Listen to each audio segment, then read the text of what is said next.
మహిళల కోసం central bank of India ఇప్పుడు మీకు అందిస్తోంది గృహ రుణం. అతి తక్కువ వడ్డీ రేట్లకే ప్రత్యేక సెంటు గృహలక్ష్మి. పూర్తి వివరాలకు వెంటనే సంప్రదించండి 18003030. కొల్లేరు నుంచి భారీగా వరద నీరు ఉప్పుటేరుకు చేరుకుంటుంది. ఏలూరు జిల్లా కొల్లేరు నుంచి పశ్చిమ గోదావరి జిల్లాలోని ఆకివీడు ఉండి సమీపంలోని ఉప్పుటేరు వద్దకు కొల్లేరు వరద నీరు అంతా కూడా ఈ ఉప్పుటేరుకు చేరుకుంటుంది. ప్రస్తుతం అయితే మనం ఉప్పుటేరు కాలువ వద్ద ఉన్నాం. చాలా ఉధృతంగా కాలువ అనేది ప్రవహిస్తుంది. అయితే కాలువకు సంబంధించి గత 2 రోజుల నుంచి కాలువలో గుర్రపు డెక్క కిక్కిసాని తొలగిస్తున్నారు. అయితే గత కొన్ని రోజుల నుంచి కూడా ఇటు ఉప్పుటేరులో సంబంధించి భారీగా గుర్రపు డెక్క కిక్కిస అనేది పేరుకుపోయింది. ఎటొచ్చి ఈ కొల్లేరు నుంచి వరద నీరు అనేది భారీగా రావడంతో ఈ ఉప్పుటేరులో ఉన్న వరద నీరు కాస్త సక్రమంగా వెళ్ళే మార్గం లేక పలు కాలువల్లోకి వెళ్ళి అనంతరం ఆ కాలువల్లోంచి పలు లోతట్టు గ్రామాలతో పాటు రహదారులను కూడా ముంచెత్తుతున్న పరిస్థితి కూడా ఏర్పడింది. అయితే ప్రస్తుతం అయితే దీనికి సంబంధించి ఉప్పుటేరుకు సంబంధించి ఉప్పుటేరులో ఉన్న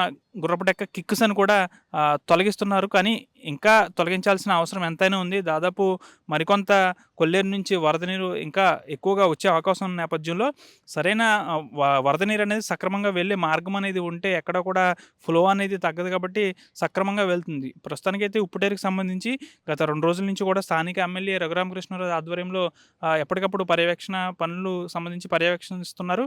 ఉప్పుటేరుకు సంబంధించి అన్నీ ఎక్కడా కూడా ఏది చైన్ లింక్ అనేది తగ్గకుండా పూర్తి స్థాయిలో గుర్రపడెక్క కిక్కిసపోటు ఇతర ఏదైతే అడ్డు ఉన్నదో దాని అంతటిని కూడా తొలగించే ఏర్పాట్లు చేస్తున్నారు. అంతేకాకుండా ఉండి నియోజకవర్గానికి సంబంధించి పలు పంట కాలువలు డ్రైన్లలో పక్కన అక్రమ కట్టడాలతో పాటు కబ్జా ఎవరైతే చేశారో వారందరికీ కూడా నోటీసులు అందజేస్తున్నారు.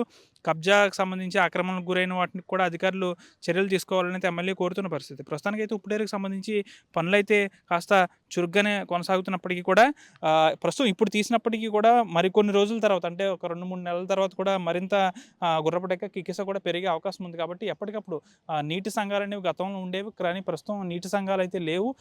నీటి సంఘాలను మరొకసారి ఏర్పాటు చేయాలి. నీటి సంఘాలను ఏర్పాటు చేస్తే ఈ పంట కాలువలకు సంబంధించి ఎప్పటికప్పుడు పర్యవేక్షణ అనేది ఉంటుంది. అంటే ఇప్పుడు కిక్కిస గుర్రపు డెక్క అయితే తొలగిస్తున్నారు, కానీ మరికొన్ని 2-3 నెలల్లో కూడా మరింత పెరిగే అవకాశం ఉంది. కాబట్టి దాదాపుగా కూడా 2-3 నెలలకు ఒకసారి కాలువలను ప్రక్షాళన చేయవలసిన అవసరం ఎంతనే ఉందని అయితే స్థానికులు చెప్తున్న పరిస్థితి. Video journalist Shekhar Manoj RTV Paschima Godavari నుంచి. మరిన్ని వీడియోస్ కోసం ఛానల్ ని సబ్స్క్రైబ్ చేయండి. లేటెస్ట్ అప్డేట్స్ కోసం వాట్సాప్ ఛానల్ ని ఫాలో చేయండి. అండ్ లింక్ డిస్క్రిప్షన్ లో ఉంది.